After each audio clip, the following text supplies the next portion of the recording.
Welcome back everybody to the second part of our first episode on Charming Countryside.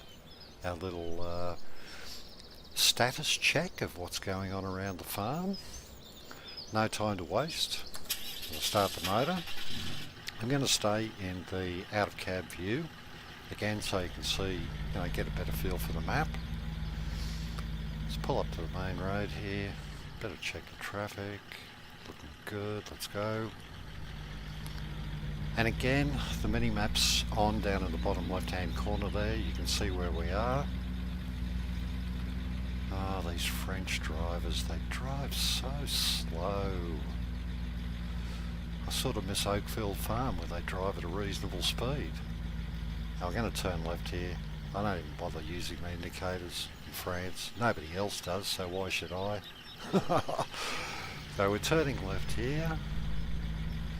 And we're almost immediately going to turn right, and you can have a look down on the mini-map. We're headed for area 10, and area 10 is our orchards.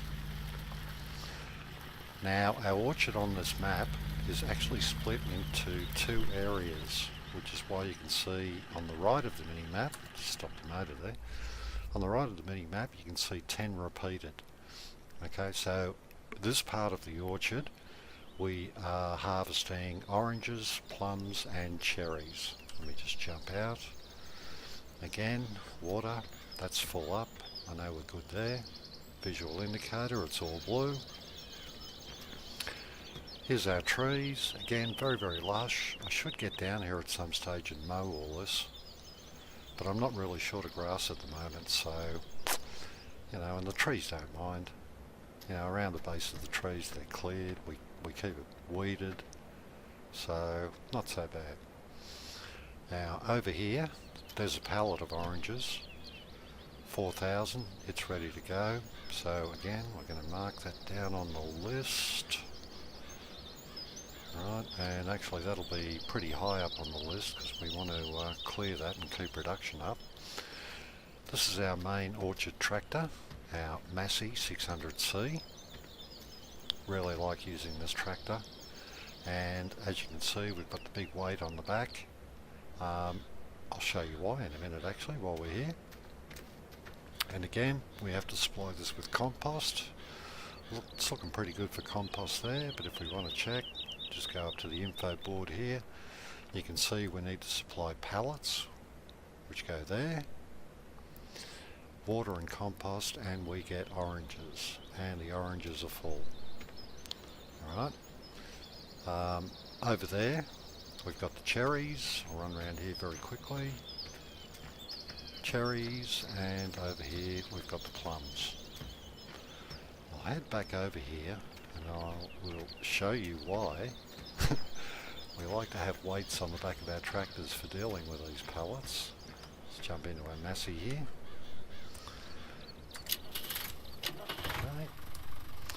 Let's just lift that up, lift the forks up, and come around this way.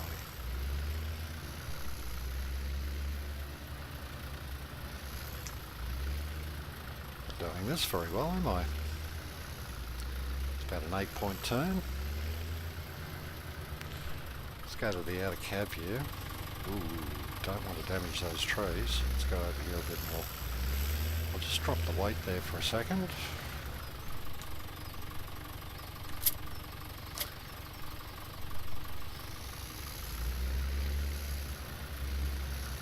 Let's get ourselves lined up.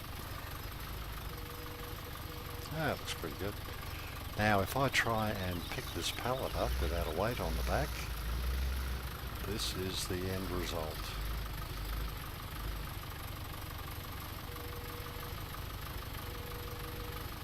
Yeah, we're doing the two-wheel two-step. Alright. Let's see if we can... Oh no, we'll just leave that there. Alright. Yes, so we need weights on the back of all our tractors in dealing with these pallets. Let's pop that back on there. And actually, while I'm in the tractor, show you another little interesting area here. We drive down here past the cherries. Again, that's a pallet, that's ready. Plums. And round the back here, hidden away, is the old abandoned residence of the previous owner of the orchard. Again, let's just stop the motor and jump out here. Really good storage. I mean, the reason I'm actually checking this is because, you know, we've got a bit of a problem with vandals, squatters. They get in here, make a bit of a mess, so we like to check it. Lots of storage here. Could really utilise this. I haven't as yet, but yeah. And again, high rainfall area. So if we have a bit of a problem with flooding on the farm, we could always come here and, you know, do what the squatters are doing. It's a little bit overgrown, you know, but keeps the rain out. Well, in any other game it'd keep the rain out. This is Farming Simulator, so it doesn't actually keep the rain out, but, you know, we use our imagination. Oh yes, the toilet door, yeah, it's blocked. I have to do something about that. Got a bit of moisture in the wood and it's swollen up. And we can go upstairs. Yeah, good little area up here. I have no idea what that says, but I'm sure it says something important. And we can even go out here, head out onto the balcony and get a good view.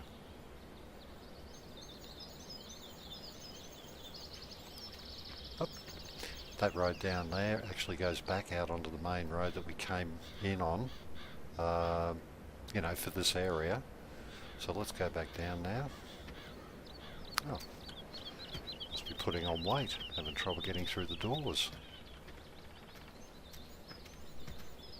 Alright, we'll take the tractor back.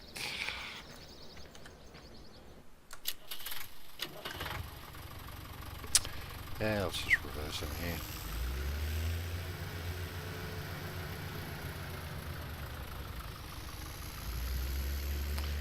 And I think we'll drive through the trees. Like I said, we're not affecting the trees at all by doing this. And let's drop this back.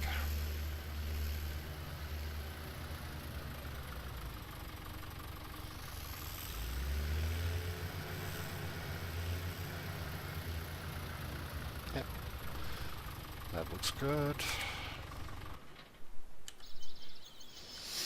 And away we go.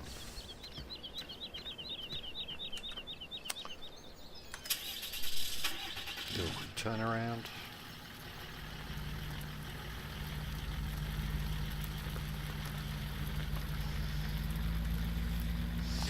And we'll go right here. Now, one of the very few glitches that I've found on the map, you can see here I've put a water supply in.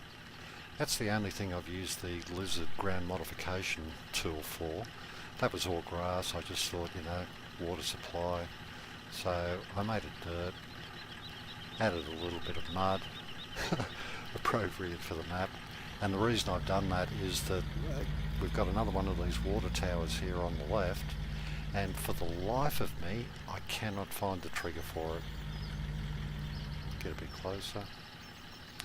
I've tried all around it, can't find it, so put my own water in. Now I'm just going to back up a little bit here, get on the right side of the road.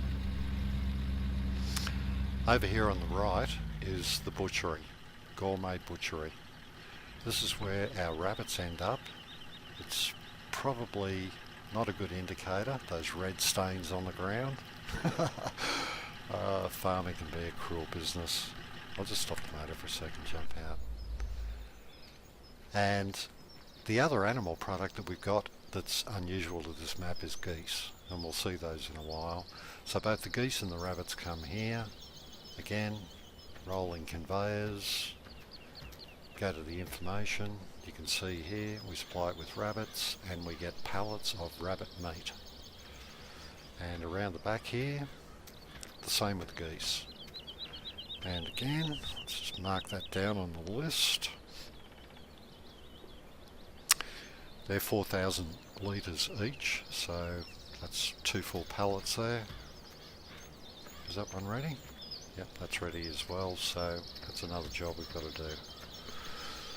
Jump in. We're actually going to turn left here.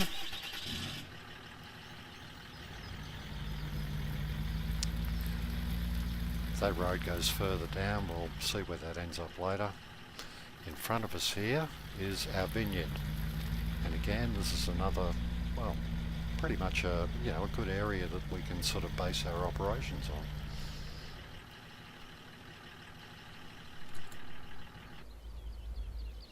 Fuel tanker over there, water tanker over there.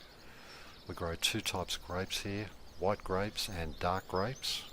Things like muscatels, a really nice dark grape. We'll jump out here. Again, really good vehicle storage. Well set up. Water, they're all full. I've got this idling at the moment. I'll show you why later. There's our 2 products. We actually supply solid fertiliser here, and we don't actually produce any solid fertiliser, so that has to be bought and transported here. One of the overheads for the farm. Pallets, again, 4,000 litres, they're ready to go, but again, I've got that idling. Right, so that's our vineyard. We continue on.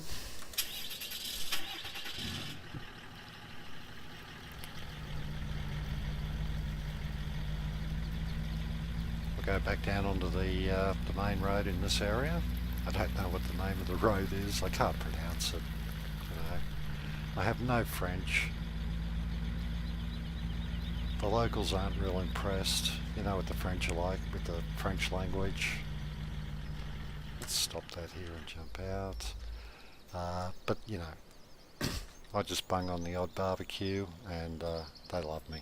I hope they love me. Another Clark forklift. This actually is our little dairy, specialist dairy. And here we're producing butter and cheese, and of course we supply it with milk. And again, go up here, you can see milk, butter and fromage, cheese. Now these pallets fill up at different rates, and the cheese there on the left, which is only half done, will not continue to fill until I clear out the butter from the right hand side here. So that's another job on the list. Let's mark that down. Another forklift. Saves having to transport them around the place all the time. And at the end there, that's end of the map stuff. I can live with that. It's a lot better than a lot of end of maps that I've seen.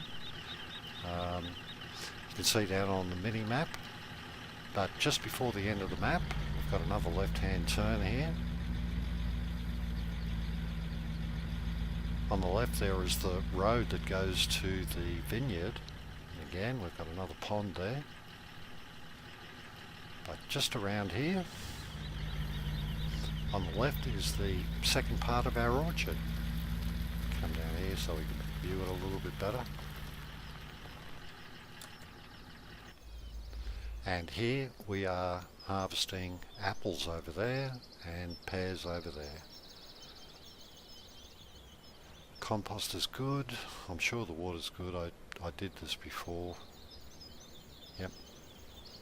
Did that yesterday, so that's all good. No, that's all good. This is actually smaller than the other section. Right? I like it. We're not going to stop here. We're going to turn around here, and the last area on this section of the map, again if we go left here, and this is our fish farm. Stop here.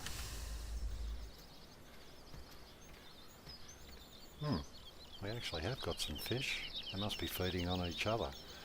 So I haven't really kicked this into operation yet. haven't really got enough raw product to keep it going. Again, rolling conveyor, that's where the end product comes out. We'll go up to the information board. We supply it with corn or maize, wheat and flour, and we get pallets of fish. That's where the water goes in there. If I turn around here and try and scroll smoothly, I'll run up beside the tank here, the pool, and this is your grain drop off here. Again, pretty self-explanatory, visual aids, digital displays, and that's where we drop it off. The only other thing to point out here, I guess, again, more water. Just on the other side of the water there is another of the logging areas. They're easily identifiable on the map. They're the dark areas, dark green, dark brown. If I pull up the main map, just go back to here.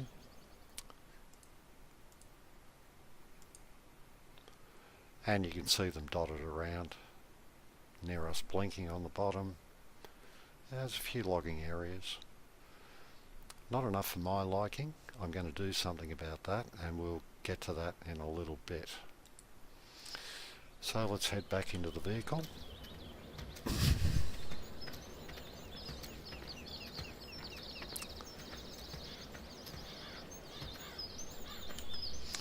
And we're basically going to go back the way we came. We'll do a U-turn. 3-point turn. And head back out here.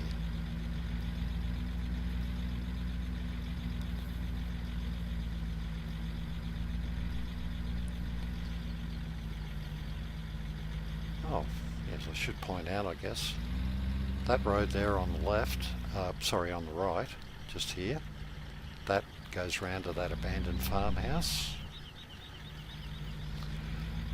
Workers' cottages, these are the people who work in the dairy, the butchery. A couple of our orchard workers. And from here we are going to go left. It's a bit of a nasty little intersection this.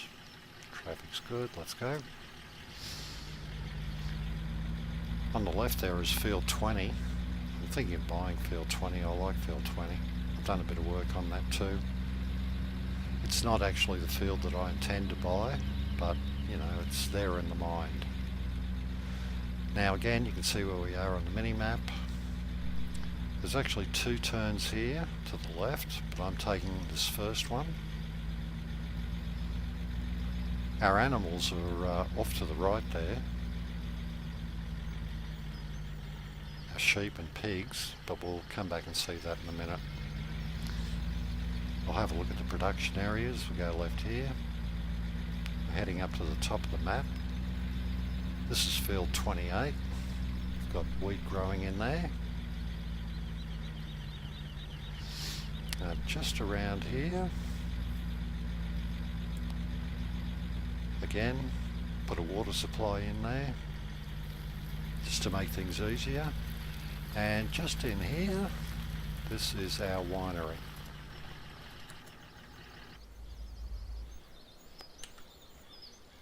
This is where the end product comes out. Barrels of wine. Over here on the right, this is our water drop-off. And we'll actually go around here and up the ramp to the top.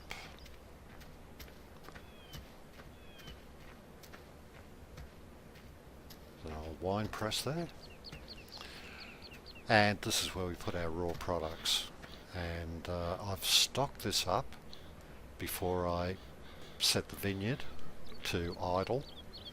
As you can see, we've got 4 extra pallets there. And if we go over to the information board here, you'll see that we need sugar, water, black grapes and white grapes, and we get barrels of wine.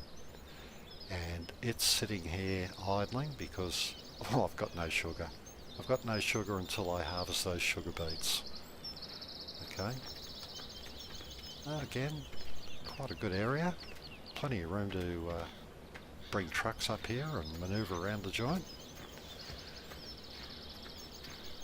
Yeah, so that's our winery. continue on.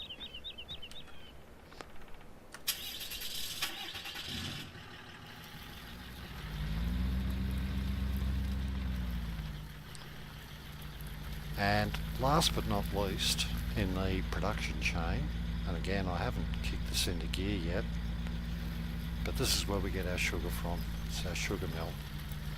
Sugar beets there on the left, pallets of sugar appear there on the right on the conveyor, and if I take a little bit of a shortcut and duck through here, this is the drop-off point. Same deal with the display. I won't even bother getting out and showing you that. It will show that we supply sugar beets and we get sugar back. So that's it for the production areas. Again, more water. If I can get through the foliage. Alright, let's keep going. So we'll now just go down to the last area that I've got to check, and that's our pigs and our sheep and our geese. And we'll get to that by going back the way we came. Brownfield 28, another logging area on the right there.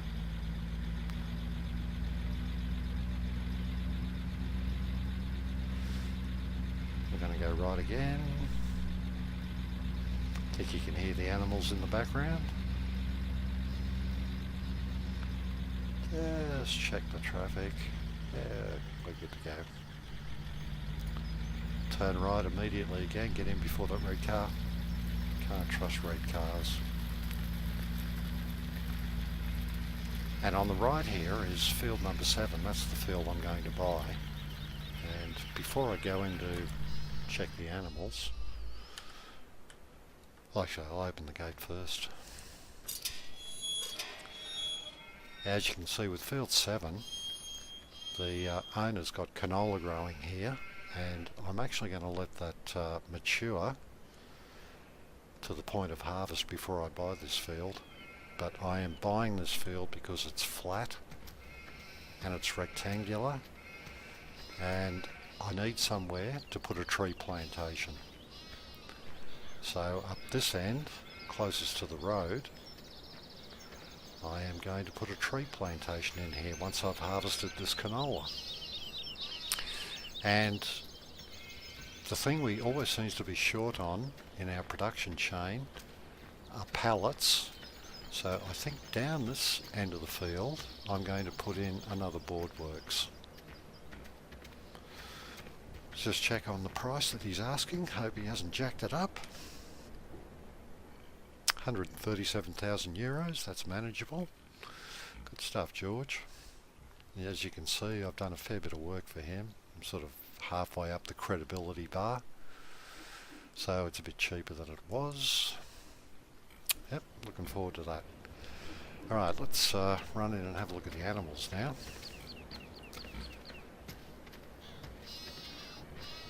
Yes, we've got sheep and pigs here. On the left here, we've got our sheep. There's our wool production. Same deal with all of these boards. If I bring up the animal screen, you'll see 2819 for the sheep, for the water, 2839 for the hay, and that's exactly what that board is displaying. It's very hard to see the sheep. You definitely won't fall asleep counting these sheep because you can't even see them to count them, but they're in there. Now if I jump over the fence, well I don't need to, you can see the buy and sell point there, just on the other side of the gate, but I'll jump over it. Oh, there we are, there's our sheepies. Hello. Oh, okay. More interested in water or food, eh? Can understand. Over here is their water. And talk about lush vegetation, they haven't even made a dent in this grass field, which is good. So let's jump out of there. Okay, and over here is our pigs. There's their water, they've got a good area here. You know, they've got into the vegetation a little bit more, and you can see when you look at them, you know, juicy, fat pigs. Bacon. They've got a good area here. They love it. You know, they're like a pig in the, well, proverbial. Won't go any further with that. In here, there's our pig poo. We picked that up. Straw goes in here. Let's run around this side. Oh, sorry mate. Jump over the gate. And that's where we store our pig poo. Food goes in here. And this is, you know, apart from the water supplies, this is really the only placeable that I've put on the map. And this is a pig food silo. Because we can get pig food from the soya milk factory, and we can also buy, you know, bags of it, pallets of it, we can put it in here. And I think the builder did a really good job actually. What he's managed to do is he's managed to integrate it into the pig shed here. And, you know, it was a bit too expensive to link it up to the trough exactly, but this is a good alternative. This means that I can just pull in here with a trailer, unload from the pig food silo, and just dump it straight out the side into the trough. So, very handy. Builder did a great job. Good stuff. More water supply over here, just to make things easy. And just here, we have our geese. Yeah, they're very noisy. They see me coming and they just stand still. They don't want to move. They think I won't notice them, and they won't end up in one of these pallets here. And again, got to mark that one down on the list. We've got 2 pallets there. 2.5 pallets, but the 2 pallets have to go. Let's get out of there. And over here, this is their little area here.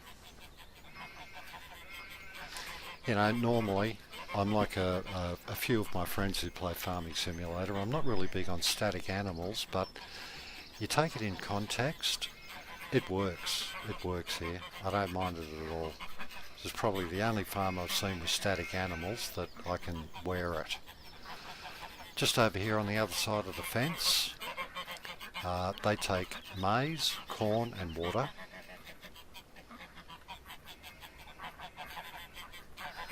And it's a very small area to work in, so I use a pretty compact tractor for that. There's the food for the sheep. Not too bad, needs a bit of a clean up.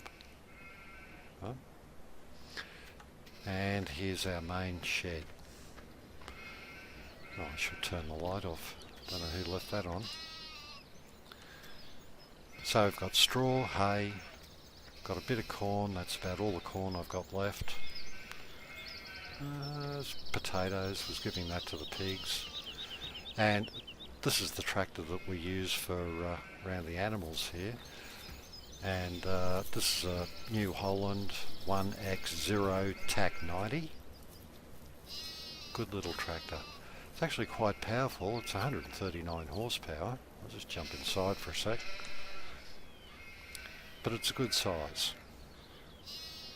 Good size to be taking that water tank in to fix the geese up. That's a lizard water tank over there. And it's certainly big enough to do the sheep, the pigs and the geese. Look in the cab view here. Now it's a very, very plain and simple tractor.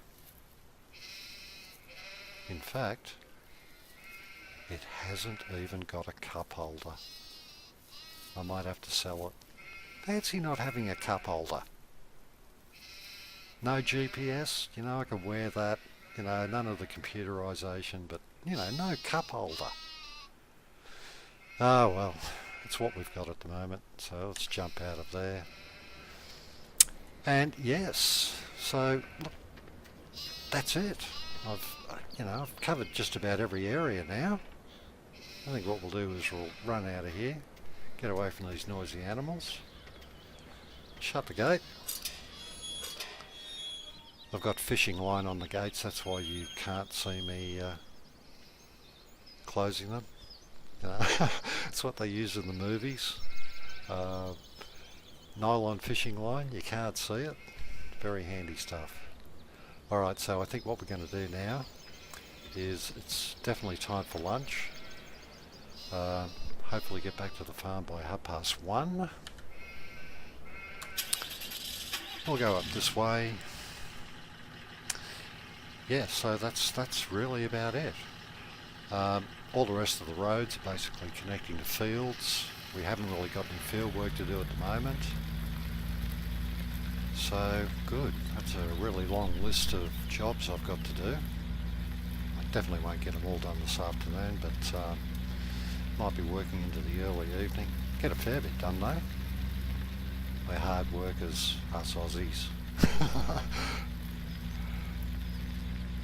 So I'm going to turn left here, I'm going to go back around that way towards the village. Yeah, road looks clear. Clear enough. There's the brewery and the mill. Go back past the shop. Try not to miss the turn on the right here. Go. And let's see how we get across the stream this time. We'll go to the right of it this time. Oh, we're churning.